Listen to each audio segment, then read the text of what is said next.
Hello students, today we will discuss about the chapter Electricity of Standard 10 CBSE medium. Contents of this portion: electric charge, electric current and circuit, electric potential and potential difference. After that, circuit diagram, then Ohm's law, and at last we will discuss about factors on which the resistance of a conductor depends. तो सबसे पहले हम लोग जो discuss करेंगे electric charge के बारे में। तो इलेक्ट्रिक चार्ज एक्चुअली होता क्या है? Electric charge is a fundamental property of matter carried by subatomic particles like electrons, negative charge and protons that causes them to experience a force when placed in an electric or magnetic field. तो electric charge एक property होता है particle का, जिसके कारण क्या होता है, इस पार्टिकल को अगर कोई भी इलेक्ट्रिक फील्ड या फिर मैग्नेटिक फील्ड में रखा जाएगा तो इसके ऊपर एक फोर्स अप्लाई होगा। तो जिस प्रॉपर्टी के कारण इसके ऊपर फोर्स अप्लाई हो रहा है उसी को हम लोग क्या बोलेंगे? Electric charge. तो इलेक्ट्रिक चार्ज दो प्रकार का होता है, एक होता है positive charge and another is the negative charge.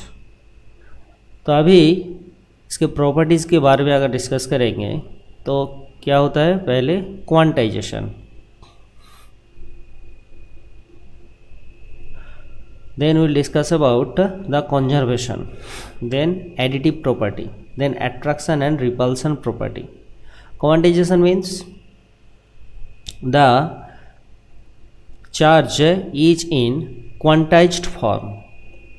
इसका मतलब ये होता है नेचर में जो कुछ चार्ज हम लोग को मिलता है इन जनरली, वो क्या होता है? इलेक्ट्रॉन का जो चार्ज होता है उसका इंटीजर मल्टीपल के फॉर्म में होता है। इलेक्ट्रॉन का चार्ज कितना होता है? Equal to 1.6 into 10⁻⁻19 coulomb. तो जो कुछ चार्ज हम लोगों को मिलेगा नेचर में वो क्या होता है? इसके मल्टीपल इंटीजर मल्टीपल फॉर्म में होगा। मतलब यहाँ पे n into e, q equal to n e, इस फॉर्म में होगा, जिसमें n इक्वल क्या होगा? 1 2 3 डॉट डॉट इस तरह से। Next will talk about the conservation of charge. कोई भी एक आइसोलेटेड सिस्टम के लिए उसका टोटल चार्ज क्या होता है? कांस्टेंट होता है। अगर चार्ज का ट्रांसफ़र नहीं होगा तो मतलब वो आइसोलेटेड सिस्टम है, तो उसमें क्या होगा? टोटल चार्ज कंजर्व रहेगा। आफ्टर दैट एडिटिविटी, तो एक ऑब्जेक्ट के अंदर बहुत सारा पार्टिकल होगा और बहुत सारा पार्टिकल का चार्ज अगर डिफरेंट है तो उसमें टोटल जो चार्ज क्या होगा? सारे चार्ज्ड पार्टिकल का जो चार्ज होता है उसको अगर ऐड किया जाएगा तो हम लोगों को टोटल चार्ज मिल जाएगा। जैसे कि एक 10 रुपीज़ का नोट, उसका वैल्यू कितना है? ₹10।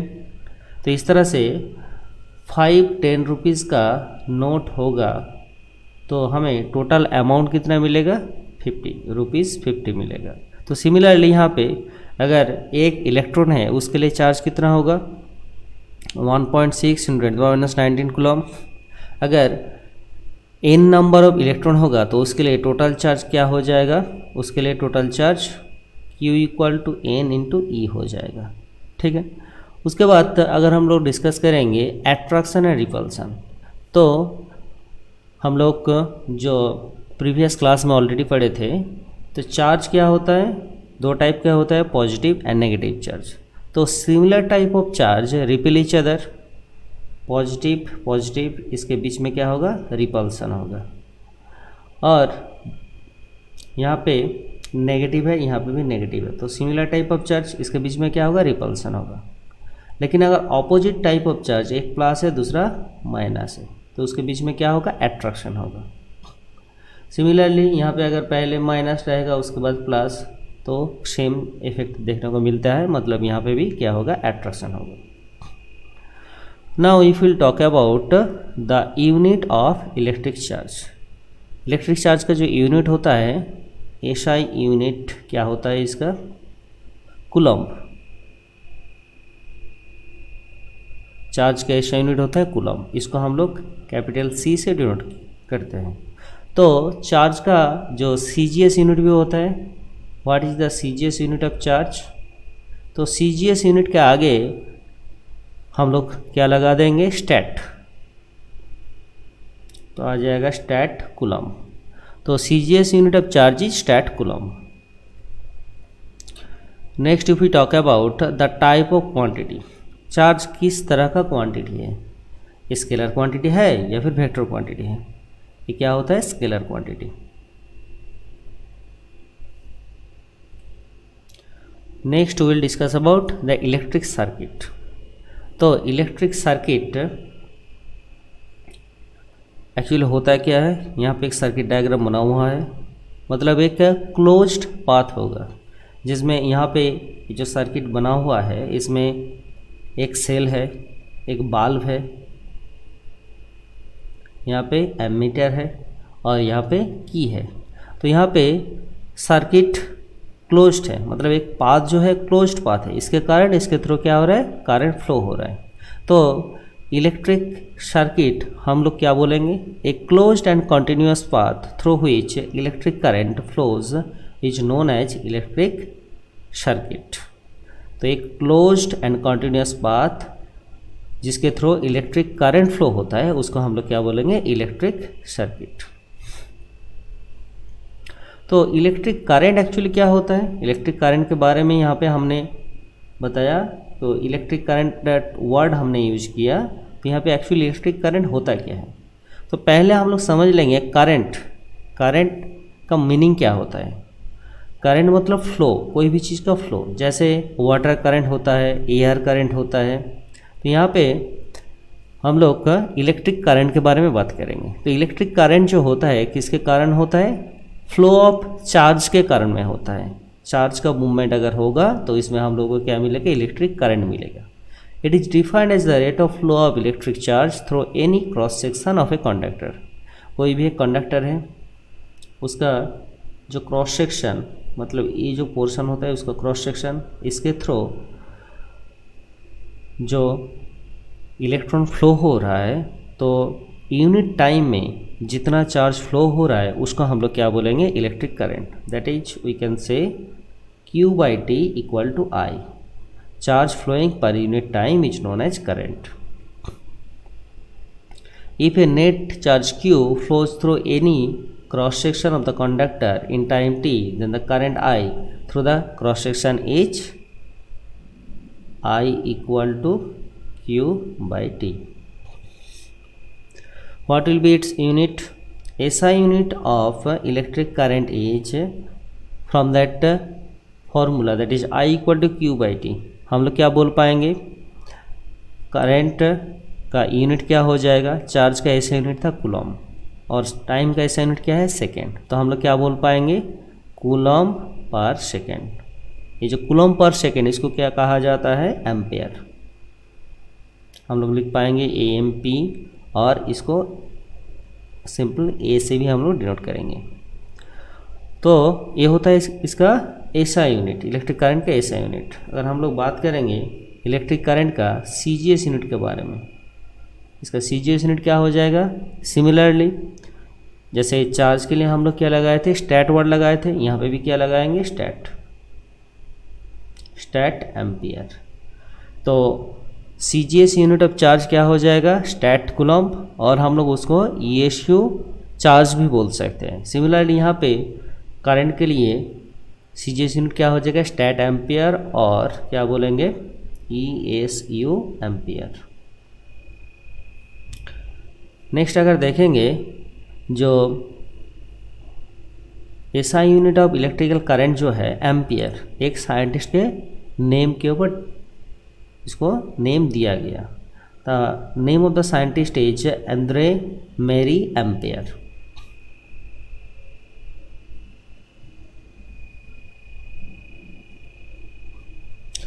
अभी अगर हम लोग का 1 एम्पियर, मतलब एम्पियर होता है ऐसा यूनिट ऑफ करंट, इसका अगर डेफिनेशन समझ लेंगे, फॉर्मूला से आ जाएगा, that is I equal to Q/T, इस फॉर्मूला से आ जाएगा।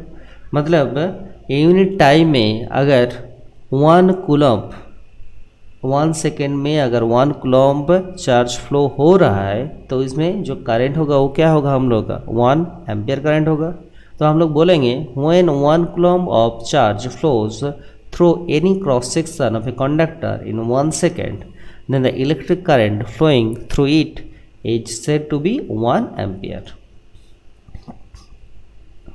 तो इलेक्ट्रिक करंट किस टाइप का क्वांटिटी है, स्केलर क्वांटिटी और वेक्टर क्वांटिटी।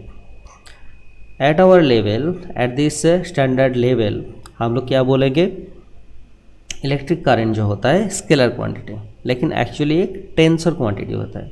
तो हायर स्टडी जब किया जाएगा तो उसके बारे में हम लोग बाद में समझेंगे। तो यहाँ पे इस लेवल के लिए, स्टैंडर्ड 10 लेवल के लिए हम लोगों को समझना होगा इलेक्ट्रिक करंट क्या होता है, स्केलर क्वांटिटी होता है। लेकिन इसका डायरेक्शन हम लोग दिखाते हैं, डायरेक्शन दिखाते हैं मतलब यहाँ पे जैसे कि मान लीजिए एक यहाँ पे सर्किट डायग्राम बनाया गया, यहाँ पे एक सेल है, तो इसका पोटेंशियल डिफरेंस या फिर मान लेते हैं या इसका ईएमएफ है ई, रेजिस्टेंस आर है, इसके थ्रू क्या होगा आई करंट फ्लो हो रहा है। तो यहाँ पे जो करंट का डायरेक्शन हम एरो से दिखा रहे हैं। तो इलेक्ट्रिक करंट वेक्टर क्वांटिटी क्यों नहीं है, यहाँ पे तो डायरेक्शन हम बोल रहे हैं। ये वेक्टर क्वांटिटी इसलिए नहीं है क्योंकि ये वेक्टर एडिशन जो लॉ होता है इसको फॉलो नहीं करता है, ये खाली डायरेक्शन शो करा रहा है। इसका डायरेक्शन मतलब ओरिएंटेशन, मतलब यहाँ पे positive to negative terminal, cell का जो पॉजिटिव टू नेगेटिव टर्मिनल के डायरेक्शन में मतलब ओरिएंटेशन में करंट का फ्लो हम लोग कंसीडर कर रहे हैं। सर्किट को अगर इस तरह से हम लोग बनाएंगे, इस तरह से घूमते हुए अगर हम लोग उसको बनाएंगे घुमाते हुए, तो यहाँ पे भी क्या हो रहा है, जस्ट ओरिएंटेशन दिखा रहा है, डायरेक्शन तो हमेशा उसका चेंज हो रहा है। मतलब डायरेक्शन मतलब इसका ओरिएंटेशन के बारे में हम लोग समझ लेंगे। तो डायरेक्शन ऑफ इलेक्ट्रिक करंट जो अभी समझाया उसके बारे में। मेजरिंग डिवाइस, तो इलेक्ट्रिक करंट मेजर करने का डिवाइस का क्या नाम होता है, एमीटर। एम्पियर मेजर करने का डिवाइस का नेम क्या होता है, ammeter. This is the device, ammeter device. ये जो डिवाइस यहाँ पे दिख रहा है, दिस डिवाइस इज एमीटर। यार MA लिखा हुआ है, इसका मीनिंग क्या होता है, milliammeter. Next we will see one numerical question. The question is, a current of 0.5 ampere is drawn by a filament of an electric bulb for 10 minutes. Find the amount of electric charge that flows through the circuit. तो question में ये दिया गया है, current कितना दिया गया है 0.5 एम्पियर और टाइम कितना है 10 मिनट। तो जब भी कोई न्यूमेरिकल हम लोग बनाएंगे सारे क्वांटिटी को सेम यूनिट सिस्टम में हम लोग बना लेंगे। तो यहाँ पे हम लोग को क्या निकलना है, find the amount of electric charge, that is Q equal to कितना होगा हमें निकालना है। तो हम लोग क्या जानते हैं formula, I equal to Q/T, और इसमें से क्या लिख पाएंगे, Q इक्वल टू IT। अभी जो करंट I है 0.5 एम्पियर, ये SI में है, लेकिन जो टाइम है मिनट में है, तो मिनट में जो है उसको सेकेंड में कन्वर्ट करना होगा। तो क्या बन जाएगा ये, यहाँ पे 10 × 60 सेकेंड। यहाँ पे हम लोग क्या लिखेंगे 0.5 × 10 × 60। तो हम लोग का आंसर आ जाए 0.5 × 10 मतलब 5 × 60। तो आंसर आ जाएगा हम लोगों का 300 coulomb. This is the answer. Next we will discuss about electric potential and potential difference.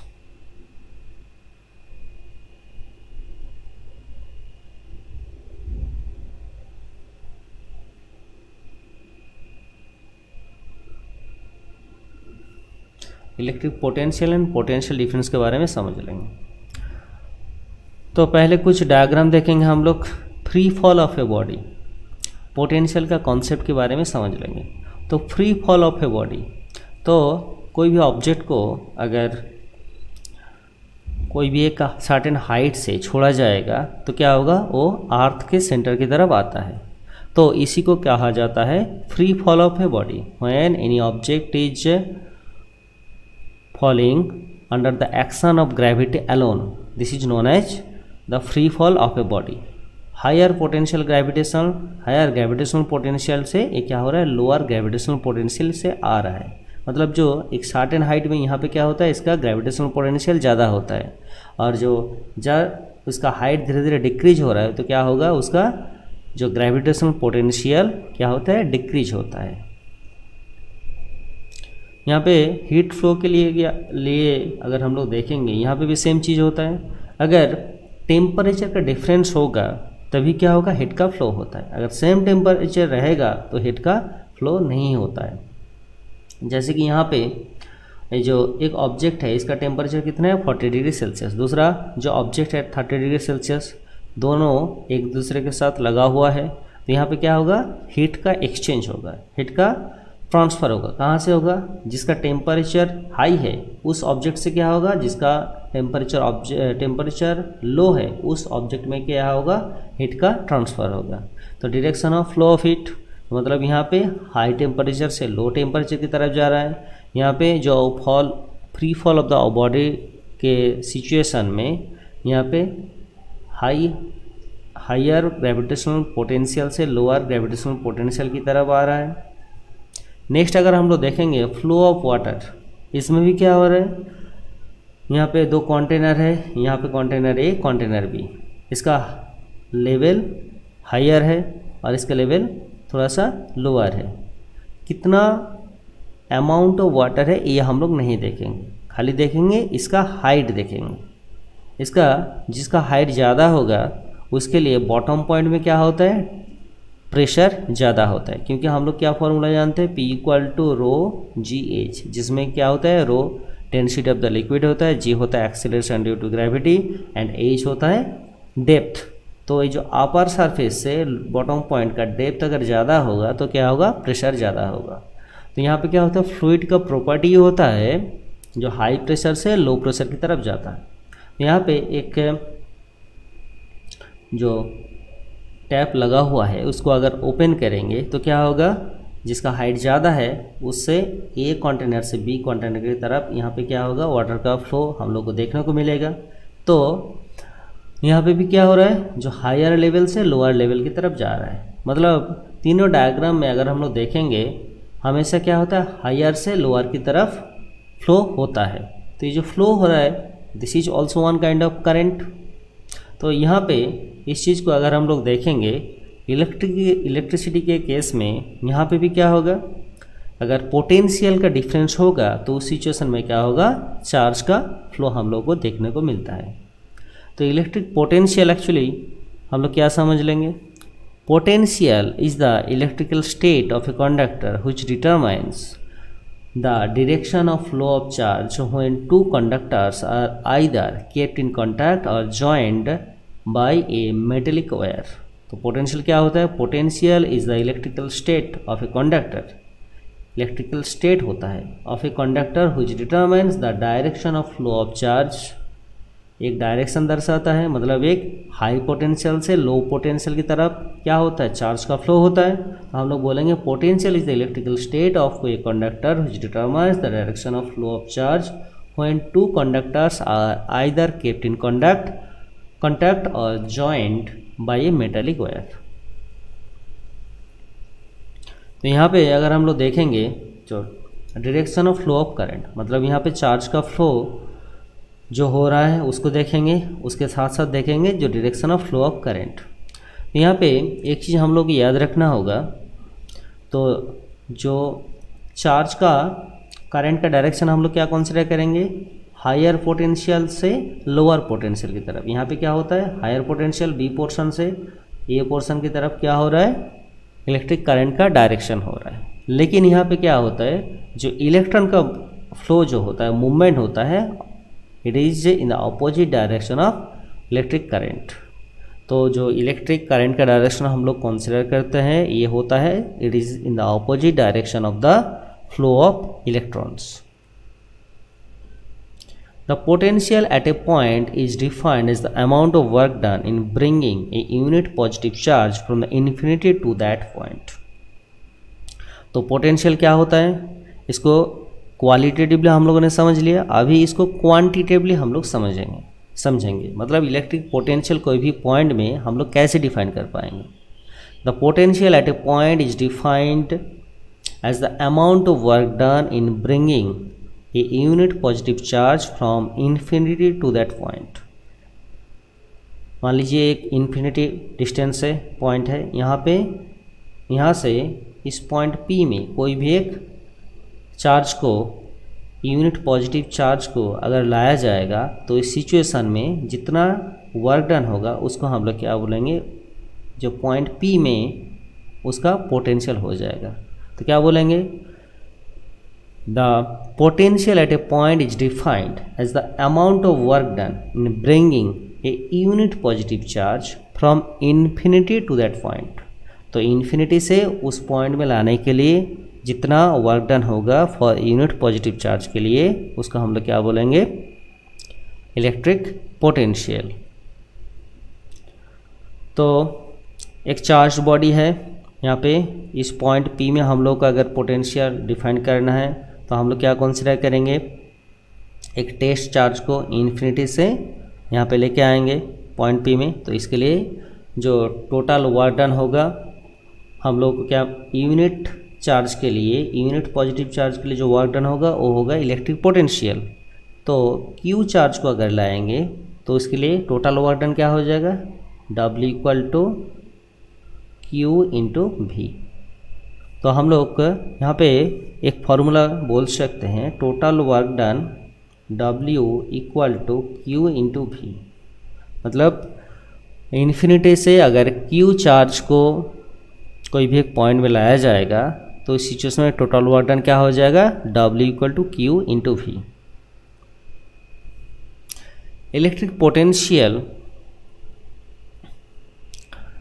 if the work done in moving a positive charge Q from infinity to a point is W, then electric potential V of that point is W = Q × V। What will be its unit, SI unit of electric potential। Electric potential का SI unit क्या होता है, volt. और हम लोग ये जो formula मिला है इस फार्मूला से भी हम लोग बोल सकते हैं W = Q × V। इस फार्मूला से क्या बोलेंगे, जो V = क्या हो जाएगा, W/Q। W का SI यूनिट क्या होता है, joule. SI unit of work done joule and SI unit of charge is coulomb. तो क्या बोल पाएंगे हम लोग, joule per coulomb is also the SI unit of electric potential, it is also known as volt. तो joule per coulomb जो है इस सिचुएशन में हम लोग उसको क्या बोलेंगे, वोल्ट। तो सिमिलरली यहाँ पे अगर इसका CGS यूनिट पूछा जाएगा, what is the CGS unit of electric potential. Electric potential के CGS यूनिट सिमिलरली क्या हो जाएगा, स्टैट वोल्ट, या फिर बोलेंगे हम लोग ESU पोटेंशियल।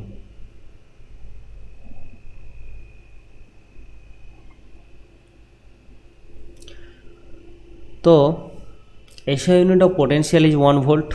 तो 1 वोल्ट का डेफिनेशन अगर हम लोग समझेंगे तो क्या हो जाएगा, फार्मूला से हम लोग बोल पाएंगे। तो W = QV। इसमें से अगर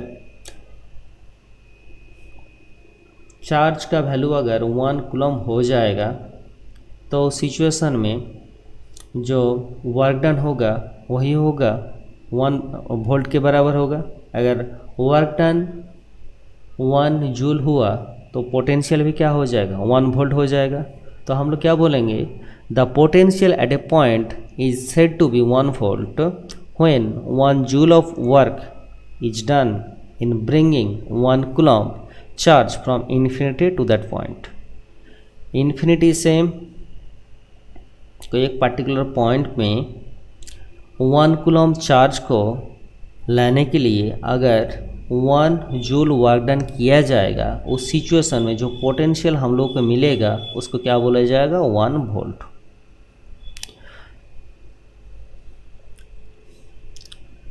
the SI unit of potential is volt. तो ये जो वोल्ट यूनिट का नेमिंग कैसे हुआ, this the name of this unit is done according to the scientist Alexandro Volta. Type of quantity, तो इलेक्ट्रिक पोटेंशियल किस तरह का क्वांटिटी हो जाएगा, फार्मूला से भी हम लोग बता पाएंगे। एक्चुअली पोटेंशियल क्या होगा, यहाँ पे W इक्वल क्या होता है, Q V equal to W by Q, मतलब वर्क डन बाई चार्ज। तो वर्क डन भी क्या होता है, स्केलर क्वांटिटी, और चार्ज भी क्या होता है, स्केलर क्वांटिटी। तो अगर सारा क्वांटिटी स्केलर क्वांटिटी है तो उसमें जो क्वांटिटी हम लोग को मिलेगा वो क्या हो जाएगा, वो भी होगा स्केलर क्वांटिटी। तो यहाँ पे हम लोग क्या लिखेंगे, टाइप ऑफ क्वांटिटी, तो ये भी क्या हो जाएगा, scalar quantity. Direction of electric current, तो डायरेक्शन ऑफ इलेक्ट्रिक करंट में बारे में ऑलरेडी हम लोगों ने डिस्कस कर लिए। Now we discuss about the measuring device of electric potential. Electric potential को कौन से इंस्ट्रूमेंट के थ्रू हम लोग मेजर कर पाएंगे, we can measure electric potential by potentiometer. ये जो डिवाइस दिख रहा है यहाँ पे, ये होता है आपका पोटेंशियोमीटर। इसके थ्रू हम लोग क्या मेजर कर पाएंगे, इलेक्ट्रिक पोटेंशियल।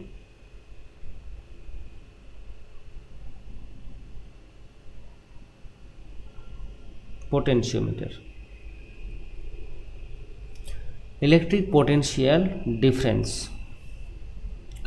तो इलेक्ट्रिक पोटेंशियल हम लोगों ने डिस्कस कर लिया।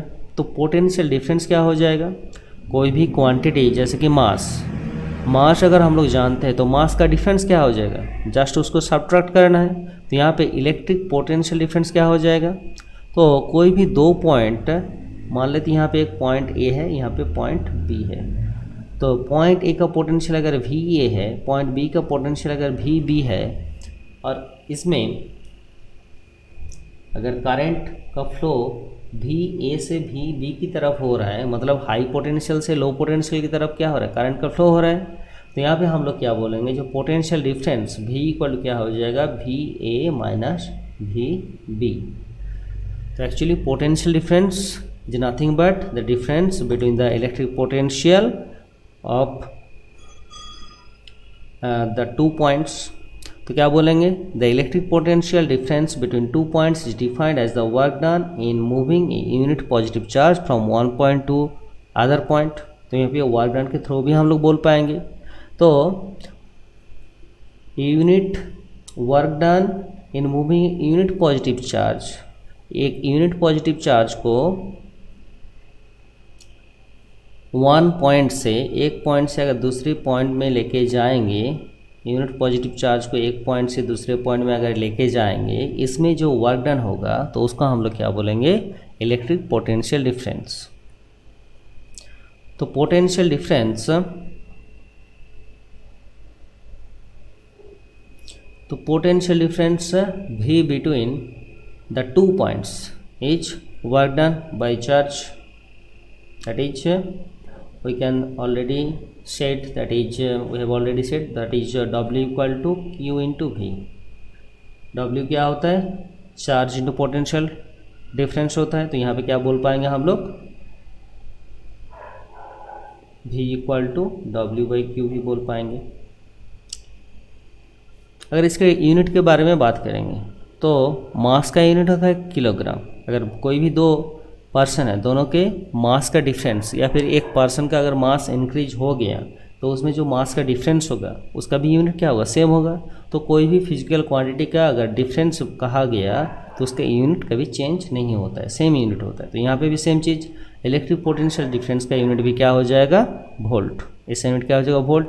CGS यूनिट स्टैट वोल्ट जैसे होता है। तो अभी ये जो 1 वोल्ट इलेक्ट्रिक पोटेंशियल डिफरेंस, इसको हम लोग कैसे डिफाइन कर पाएंगे। 1 volt is the potential difference between 2 points in a current carrying conductor when 1 joule of work is done to move a charge of 1 coulomb from one point to the other. एक point से दूसरे point में, एक point से दूसरे point की तरफ अगर हम लोग क्या करेंगे, 1 कूलम्ब चार्ज को मूव किया जाएगा तो इसमें अगर वर्क डन क्या होगा, 1 जूल होगा। तो इस सिचुएशन में जो पोटेंशियल डिफरेंस होगा उसको भी हम लोग क्या बोलेंगे, 1 वोल्ट। तो 1 volt is the potential difference between 2 points in a current carrying conductor when 1 joule of work is done to move a charge of 1 coulomb from one point to the other. Type of quantity, किस type का quantity हो जाएगा, electric potential, potential difference same, scalar quantity हो जाएगा। Next measuring device, तो electric potential difference को measure करने के लिए हम लोग कौन सा डिवाइस यूज करेंगे, हम लोग यूज करेंगे वोल्ट मीटर। वोल्टेज मेजर करने के लिए हम लोग यूज करेंगे वोल्ट मीटर।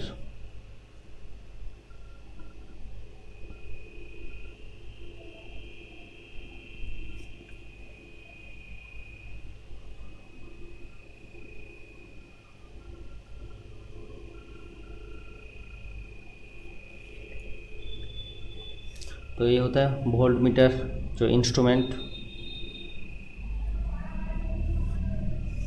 अभी एक न्यूमेरिकल क्वेश्चन देख लेंगे। How much work is done in moving A charge of 2 coulomb across 2 points having a potential difference of 12 volt. Question में दिया हुआ है how much work is done in moving A charge of 2 coulomb. Charge कितना दिया हुआ है, 2 coulomb, और potential difference कितना है, 12 वोल्ट। और पूछा गया क्या, how much work, total work. तो हम लोग क्या जानते हैं, W इक्वल टू क्यू भी डायरेक्ट फार्मूला, तो दोनों ही क्या है SI में है, तो हम लोग क्या लिखेंगे, Q मतलब 2 इंटू 12, तो क्या हो जाएगा 24 जूल। तो what will be the answer, 24 joule.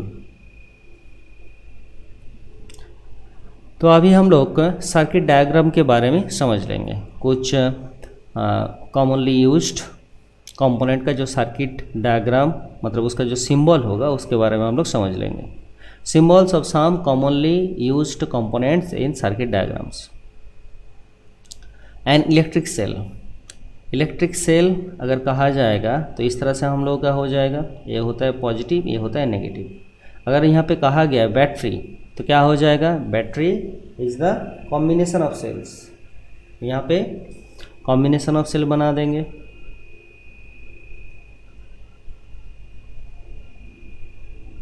इस तरह से हम लोग बना देंगे, plus minus plus minus plus minus, इस तरह से। नेक्स्ट प्लग की और स्विच ओपन, प्लग की और स्विच ओपन।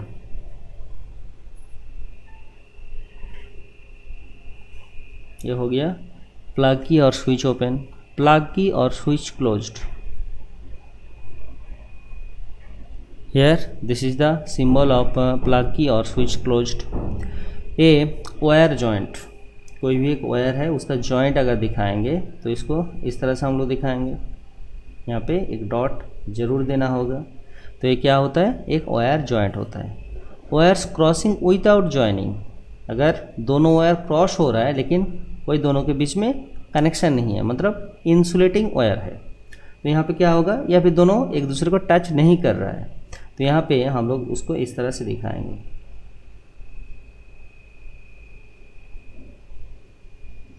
तो ये जो कर्व होता है इसका मतलब होता है दोनों के बीच में कोई कनेक्शन नहीं है। Electric bulb,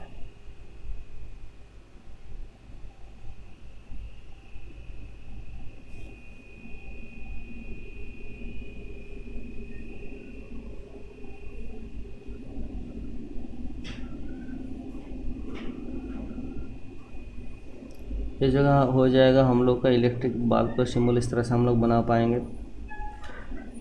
A register of resistance R, एक रजिस्टर ऑफ रेजिस्टेंस आर इस तरह से हम लोग बना लेंगे। वेरिएबल रेजिस्टेंस और रियोस्टेट,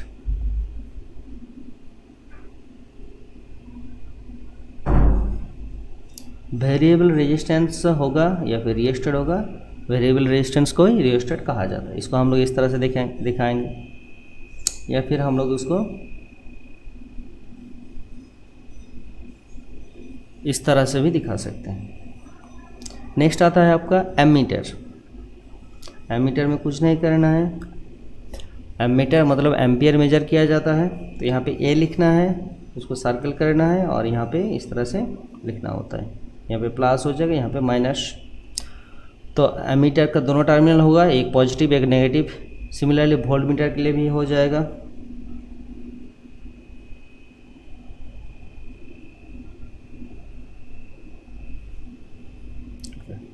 नेक्स्ट जो हम लोग बात करेंगे ओहम्स लॉ के बारे में। तो ओहम्स लॉ एक्चुअली किसके बीच में रिलेशनशिप डिफाइन करता है? It defines the relationship between potential difference and the current flowing through it, through the circuit. तो पोटेंशियल डिफरेंस और जो करंट है, ये दोनों के बीच में एक रिलेशन जो कौन बताता है? Ohm's law. तो अकॉर्डिंग टू ओहम्स लॉ हम लोग क्या समझ लेंगे? द पोटेंस, इसका स्टेटमेंट क्या हो जाएगा? The potential difference across the ends of a given metallic wire in an electric circuit is directly proportional to the current flowing through it, provided its temperature and other physical conditions remains the same. Temperature and other physical condition, temperature और other physical condition अगर change नहीं होगा तो उस situation में क्या होगा? कोई भी एक कंडक्टर है तो उसके थ्रू जो करंट फ्लो हो रहा है, इसका दोनों ये पॉइंट ए पॉइंट बी दोनों के बीच में जो पोटेंशियल डिफरेंस कितना है V, और जो करंट अगर I फ्लो हो रहा है तो हम लोग क्या बोल पाएंगे? तो potential difference across the ends of a given metallic wire in an electric circuit is directly proportional to the current flowing. तो potential difference is directly proportional to the current flowing. तो क्या बोलेंगे हम लोग? Potential difference is V and current is I। तो बोल पाएंगे हम लोग V प्रोपोर्शनल टू I। तो क्या बोलेंगे? V proportional to I। तो इसका सर्किट डायग्राम वगैरह हम लोग देखेंगे। एक कंडक्टर लिया जिसका रेजिस्टेंस हमने क्या मान लिया? R। तो रेजिस्टेंस के बारे में थोड़ी देर बाद डिस्कस करते हैं। मान लेते हैं कोई भी एक कंडक्टर है, तो कंडक्टर के थ्रू यहाँ पे क्या हो रहा है? करंट फ्लो हो रहा है। कंडक्टर के दोनों टर्मिनल के अक्रॉस में यहाँ पे एक वोल्टमीटर लगा हुआ है, यहाँ पे ये सेल है और यहाँ पे एक एमीटर सीरीज में लगा हुआ है। तो यहाँ पे क्या होगा? V proportional to I। तो इसमें से हम लोग क्या बोल पाएंगे?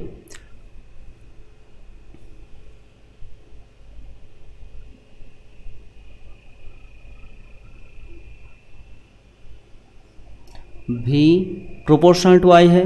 तो यहाँ पे कोई भी प्रोपोर्शनल को अगर इक्वल टू में लिखा जाता है तो यहाँ पे एक प्रोपोर्शनल कांस्टेंट चाहिए होता है।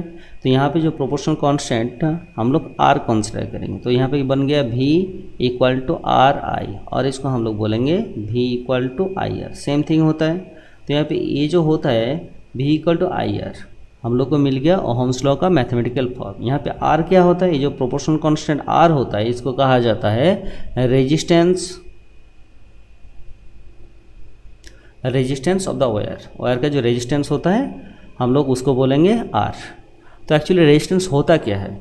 कोई भी एक कंडक्टर है तो उसके थ्रू जो चार्ज फ्लो हो रहा है या फिर जो इलेक्ट्रॉन का फ्लो हो रहा है तो उसको जो प्रोटेक्ट कर रहा है, कंडक्टर का जो प्रॉपर्टी उसको रेजिस्ट कर रहा है उसको हम लोग बोलेंगे resistance. The property of the conductor which resist the flow of charge is known as resistance. जिस तरह से एक वाटर पाइप के अंदर अगर वाटर का जो मूवमेंट होता है तो यहाँ पे भी क्या होता है? कुछ यहाँ पे ये जो फ्लो होता है फ्लो में कुछ रुकावट आता है, इसको हम लोग बोलेंगे रेजिस्ट करना। तो यहाँ पे भी जो चार्ज का फ्लो होता है इसको रेजिस्ट किया जाता है। मतलब रेजिस्ट जो होता है कंडक्टर का जो इंटरनल प्रॉपर्टी होता है इसी को हम लोग बोलेंगे रेजिस्टेंस। तो यहाँ पे अगर VI ग्राफ देख लेंगे, V मतलब पोटेंशियल डिफरेंस एंड आई मतलब करंट। वी आई ग्राफ अगर देखेंगे, वी वर्सेस आई ग्राफ, मतलब पहले हम लोग को अलोंग वाई एक्सिस भी लेना होगा और अलोंग आई एक्सिस अलोंग एक्स एक्सिस आई लेना पड़ेगा, मतलब करंट लेना होगा। तो यहाँ पे इसको अगर बनाएंगे v प्रोपोर्शनल टू आई, मतलब यहाँ पे v और i के बीच में जो रिलेशन है linear relation, the potential difference across the wire increases linearly. जैसे कि यहाँ पे लीनियर रिलेशन मतलब डायरेक्टली प्रोपोर्शनल, इसका मीनिंग क्या होता है, यहाँ पे अगर एक एग्जांपल के थ्रू हम लोग देखेंगे,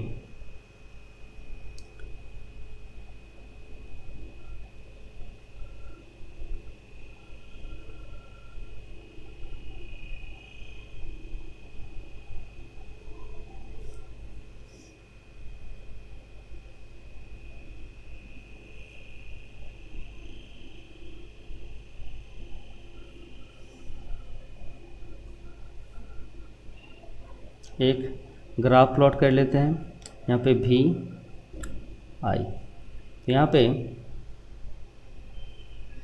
भी जो पोटेंशियल डिफरेंस है इसको वोल्ट में लिया गया और आई जो है इसमें इसको करंट मतलब एम्पियर में लिया गया। तो यहाँ पे मान लेते हैं यहाँ पे करंट कितना हो रहा है 1 एम्पियर, उसके बाद 2 एम्पियर, उसके बाद यहाँ पे 3 एम्पियर, उसके बाद 4 एम्पियर। तो यहाँ पे जब यहाँ पे इसका पोटेंशियल डिफरेंस सर्किट जो लिया गया था यहाँ पे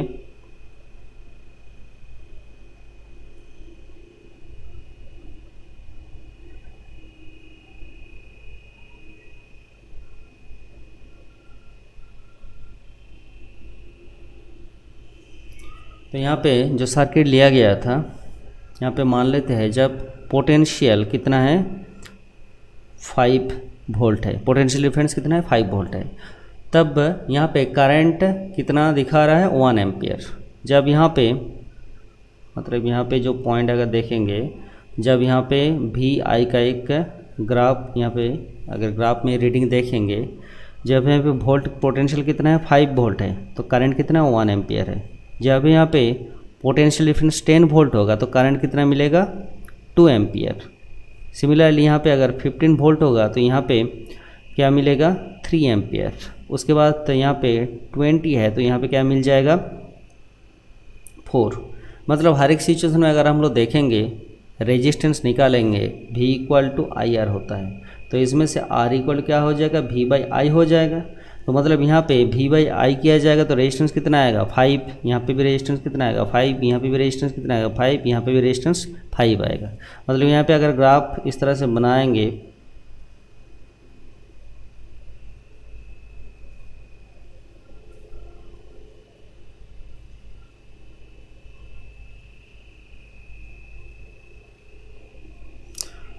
तो इसको ग्राफ बनाएंगे, प्लॉट करेंगे तो हम लोग को एक स्ट्रेट लाइन मिलता है। तो ये जो स्ट्रेट लाइन होता है तो इसका जो स्लोप होगा वही क्या इंडिकेट करता है, slope of this V I graph, slope of this V I graph indicates the resistance. जो स्लोप टर्म होता है स्टैंडर्ड 9 में जो मोशन चैप्टर था उसमें आप लोगों ने पढ़े थे, तो इसलिए स्लोप के बारे में ज़्यादा डिटेल्स में डिस्कस अभी नहीं कर रहे हैं। तो यहाँ पे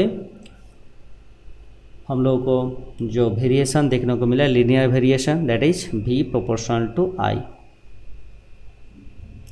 नेक्स्ट रेजिस्टेंस के बारे में डिस्कस करेंगे। रेजिस्टेंस एक्चुअली क्या होता है ऑलरेडी हम लोगों ने डिस्कस किया। The resistance of a conductor is the property by virtue of which it opposes the flow of charge through it. It is equal to the ratio of potential difference applied across the conductor to the current flowing through it. मतलब यहाँ पे R equal क्या हो जाएगा V by आई, इसका unit क्या हो जाएगा रेजिस्टेंस का, यहाँ पे फार्मूला से भी हम लोग बोल पाएंगे V का ऐसा यूनिट होता है वोल्ट और करंट का क्या होता है एम्पियर। तो क्या बोलेंगे वोल्ट पर एम्पियर, और इसको वोल्ट पर एम्पियर जो है इसको 1 वर्ड्स में क्या बोलेंगे ओहम, OHM। इसका सिंबल इस तरह से होता है।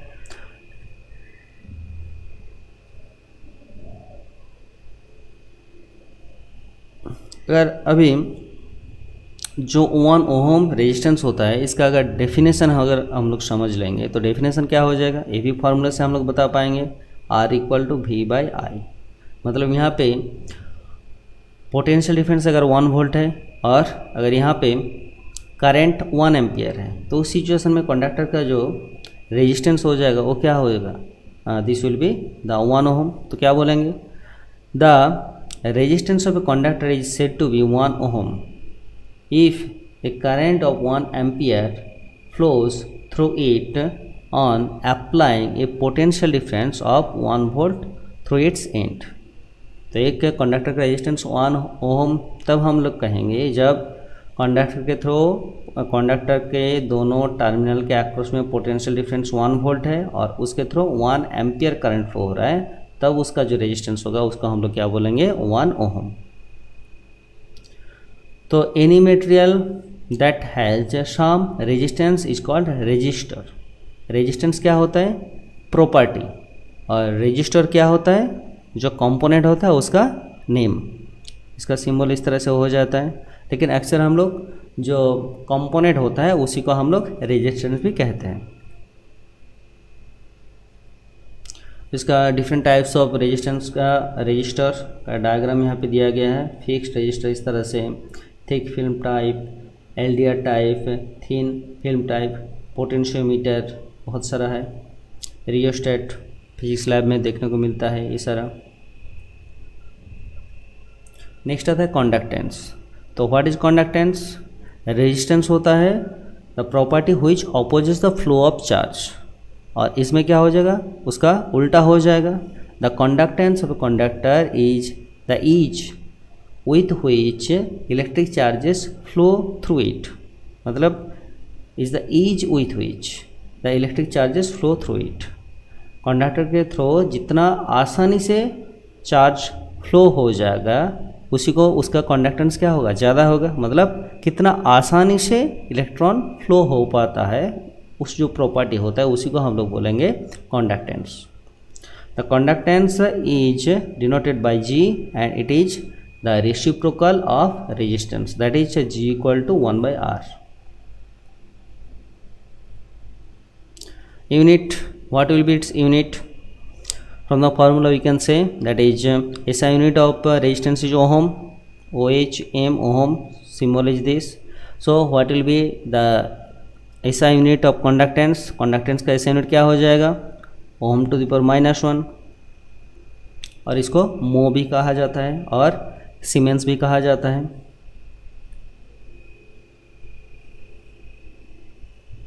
Factors on which the resistance of a conductor depend. तो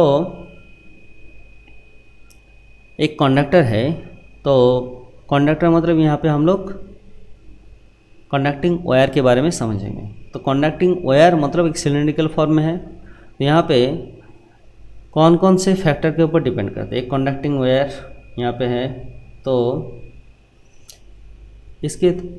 इसका जो रेजिस्टेंस होगा कौन कौन से फैक्टर के ऊपर डिपेंड करेगा। एट फर्स्ट हम लोग क्या देखेंगे, इसका लेंथ के ऊपर डिपेंड करता है। The resistance R of a conductor is directly proportional to its length. इसका लेंथ अगर एल कंसिडर करेंगे तो हम लोग क्या बोलेंगे, R proportional to L. Length अगर इंक्रीज होगा उसका रेजिस्टेंस भी इंक्रीज होगा। Next area of cross section, अगर उसका क्रॉस सेक्शन का एरिया अगर इंक्रीज होगा तो क्या होगा, उसका रेजिस्टेंस डिक्रीज हो जाता है। रेजिस्टेंस क्या हो जाएगा, डिक्रीज हो जाएगा। अगर क्रॉस सेक्शन इंक्रीज हो जाएगा तो क्या होगा, रेजिस्टेंस डिक्रीज होगा। इसका कारण क्या होता है, यहाँ पे अगर वाटर का पाइप के बारे में हम लोग अगर डिस्कस करेंगे, वाटर पाइप का लेंथ अगर ज़्यादा होगा तो उसमें क्या होगा, वाटर फ्लो जो होगा मतलब उसका जो स्पीड होगा वो क्या हो जाता है, थोड़ा सा डिक्रीज हो जाता है। तो यहाँ पे इसका फ्लो क्या होगा, घट जाएगा। अगर हम लोग देखेंगे वाटर पाइप अगर मोटा हुआ तो उसमें भी क्या होगा, उसका जो फ्लो, रेट ऑफ फ्लो भी ज़्यादा हो जाएगा। तो यहाँ पे भी सेम चीज़, अगर फ्लो ज़्यादा हुआ तो रेजिस्टेंस कम हुआ, अगर फ्लो कम हुआ तो रेजिस्टेंस ज़्यादा हो जाएगा। तो यहाँ पे भी सेम चीज़, the resistance R of a uniform conductor is inversely proportional to the area of cross section. तो क्रॉस सेक्शन अगर ज़्यादा होगा तो रेजिस्टेंस कम होगा। तो यहाँ पे क्या हो जाएगा, inversely proportion R is proportional to 1/a, that is inversely proportional to its cross sectional area. उसके बाद ये जो रेजिस्टेंस है कंडक्टर का इसका मटेरियल के ऊपर डिपेंड करता है। मटेरियल मतलब एक कौन से मटेरियल का बना हुआ है, कॉपर का बना हुआ है या फिर आयरन का या फिर स्टील का या फिर दूसरे मटेरियल का बना हुआ है। मटेरियल अगर सेम है तो उसका shape, size, length, cross sectional area, तो हम उसके बारे में हम लोग डिस्कस करेंगे। एक टर्म होता है रेजिस्टिविटी, तो अभी हम लोग दिखाएंगे। तो नेचर ऑफ द मटेरियल का नेचर अगर सेम रहेगा तो उसमें क्या होगा, उसका जो रेजिस्टिविटी का नेचर वैल्यू भी क्या होगा, कांस्टेंट होगा। तो nature of material, the resistance of conductor also depends on the nature of the material. तो यहाँ पे डायग्राम को अच्छे से समझ लेते हैं। एक कंडक्टर लिया, इसका क्रॉस सेक्शन एरिया मतलब ए वाला एरिया होता है, क्रॉस सेक्शन एरिया, और ए कंसीडर किया और उसका लेंथ एल कंसीडर किया। तो यहाँ पे हम लोगों को जो मिला था R proportional to L, R proportional to 1/a, दोनों को अगर कंबाइन करेंगे हम लोग को मिल जाएगा आर प्रोपोर्शनल टू l/a। तो अगर प्रोपोर्शनल कांस्टेंट को हटाएंगे तो यहाँ पे एक इक्वल टू साइन लाएंगे तो एक प्रोपोर्शनल कांस्टेंट चाहिए होता है। तो यहाँ पे हम लोग प्रोपोर्शनल कांस्टेंट रो कंसीडर करेंगे, आर इक्वल रो l/a। यहाँ पे rho is known as the resistivity, rho is known as resistivity of the material. तो अभी जो जिसके बारे में डिस्कस कर रहे थे, नेचर ऑफ द मटेरियल, मतलब अगर मटेरियल सेम है, मतलब कॉपर का एक इस तरह का क्यूबॉइड शेप का एक ऑब्जेक्ट है, उसका जो रेजिस्टेंस होगा, और कॉपर का जो इस टाइप का वायर है, दोनों के बीच में अगर रेजिस्टिविटी के बारे में डिस्कस करेंगे, दोनों के लिए रेजिस्टिविटी क्या होगा, सेम होगा, लेकिन रेजिस्टेंस डिफरेंट हो सकता है। किसके ऊपर डिपेंड करेगा रेजिस्टेंस? लेंथ के ऊपर, क्रॉस सेक्शनल एरिया के ऊपर। और एक और चीज़, यहाँ पे जो रेजिस्टिविटी होता है, कोई भी एक पर्टिकुलर मटेरियल की कांस्टेंट होता है at a particular temperature. Temperature अगर कांस्टेंट है तो क्या होगा, रेजिस्टिविटी एक पर्टिकुलर मटेरियल के लिए वो हमेशा कांस्टेंट होता है। लेकिन अगर टेम्परेचर भी अगर चेंज हो जाएगा तो रेजिस्टिविटी भी चेंज हो जाता है, साथ साथ रेजिस्टेंस भी चेंज होता है। तो रेजिस्टिविटी एक्चुअली क्या होता है? द रेजिस्टिविटी और specific resistance of a material may be defined as the resistance of a conductor of that material having unit length and unit area of cross section. तो यहाँ पे जो फॉर्मूला से अगर देखेंगे, are equal to rho l/a, तो इसमें length अगर यूनिट हुआ, unit length, cross section area A अगर यूनिट हुआ, तो हम लोग को क्रॉस सेक्शन एरिया अगर यूनिट हो जाएगा तो यहाँ पे क्या बोलेंगे, आर इक्वल रो हो जाएगा। मतलब उस सिचुएशन में हम लोग क्या बोलेंगे, उसका जो रेजिस्टेंस होगा उसी को बोलेंगे रेजिस्टिविटी। द रेजिस्टिविटी और specific resistance of a material may be defined as the resistance of conductor of that material having unit length, unit length का होना चाहिए, यूनिट क्रॉस सेक्शन का होना चाहिए। तो उस सिचुएशन में उसका जो रेजिस्टेंस होगा उसी को हम लोग क्या बोलेंगे, उसका resistivity.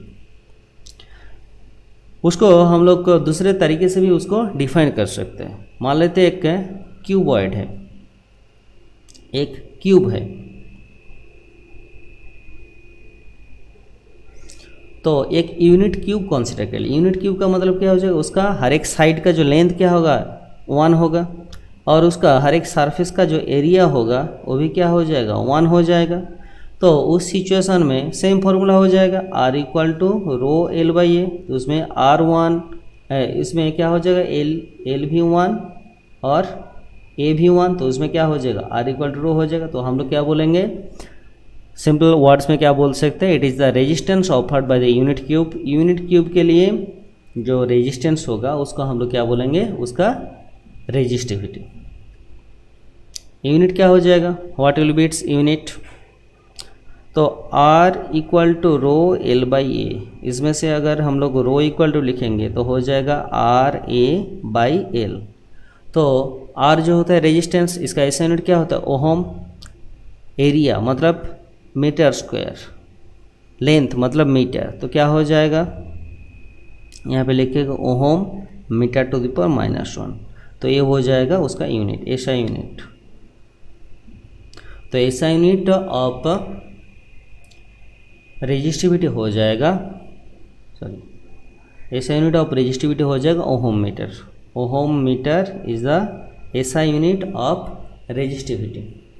Ohm metre is the SI unit of resistivity.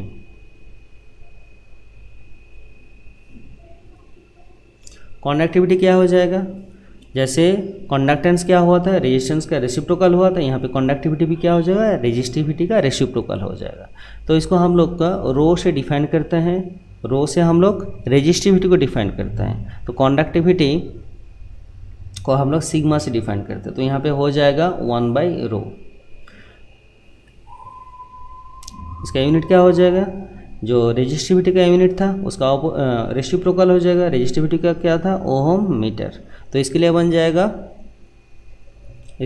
जाएगा ohm metre to the power -1, मतलब लिखेंगे ohm metre to the power -1, या फिर लिखेंगे ohm to the power -1 metre to the power -1।